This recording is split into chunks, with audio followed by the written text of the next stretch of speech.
মাত্র ১০০ টাকা এন্ট্রি প্রাইজে আপনিও যদি এত সুন্দর একটি প্রাকৃতিক রিসর্ট ভিজিট করতে চান তাহলে ডোন্ট স্কিপ দ্য ভিডিও। সেদিন ছিল মেঘলা ওয়েদার আর আকাশে ছিল এত সুন্দর রেইনবো, একদম যেন চোখ জুড়ানো দৃশ্য।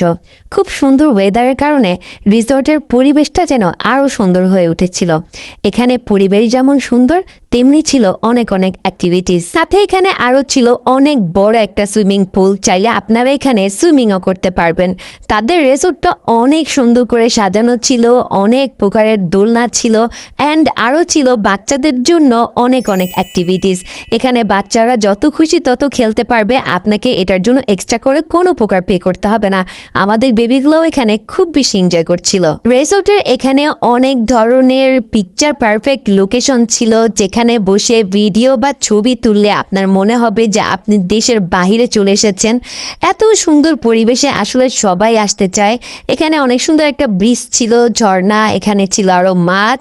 এখানে আরেকটা ঝর্ণা ছিল। তাদের ল্যাম্পপোস্ট থেকে শুরু করে কটেজ টাইপের সিটিং এরিয়া, প্রতিটা জিনিসই আপনাকে একদম মুগ্ধ করে দিবে। তারপর আমরা চলে যাচ্ছিলাম, এখানে একটা পুকুর পাড়ের কাছেই ছিল আড্ডাঘর, আর এই আড্ডাঘরটা নাকি সম্পূর্ণ কাঠের তৈরি। তো সেটা দেখতে আমরা চলে গেলাম। এই তো তাদের আড্ডাঘরটা এত সুন্দর ছিল, বারান্দা থেকে এত সুন্দর একটা পুকুর ভিউ দেখা যাচ্ছিল। আমার মনে হচ্ছিল যে এখানে বসে এক কাপ চা না খেলে মনে হয় আমার জীবনটা এখানে আটকে যাবে। আর তাদের এটার ভিতরে ছিল অনেক সুন্দর করে সিটিং এরিয়া। এখানে বসে আপনি অনেক অনেক আড্ডা দিতে পারবেন অ্যান্ড অনেক অনেক ছবি তুলতে পারবেন, যে ছবিগুলো অনেক বেশি সুন্দর আসবে। মানে তারা অনেক সুন্দর করে গ্রামীণ পরিবেশে এই জায়গাটাকে সাজিয়েছে। আপনার মনেই হবে না যে আপনি ঢাকার মধ্যে কোনো রিসোর্টে ঘুরতে এসেছেন।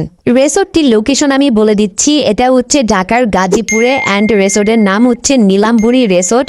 এটা শুধু রিসোর্ট নয়, এটা একটা রেস্টুরেন্টও। এখানে আপনি চাইলে বসে খাওয়া দাওয়া করতে পারবেন।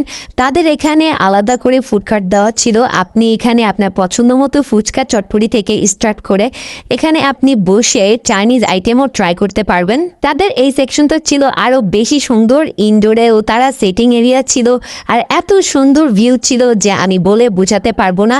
মানে প্রচুর গাছ আর গ্রিনিশ একটা ভাব ছিল। দেখতে দেখতে সন্ধ্যা হয়ে যায় আর তাদের লাইটিং সিস্টেমটাও অনেক সুন্দর ছিল। আমাদের বেবি এখানে আইসক্রিম খাচ্ছিল, মাশাল্লাহ।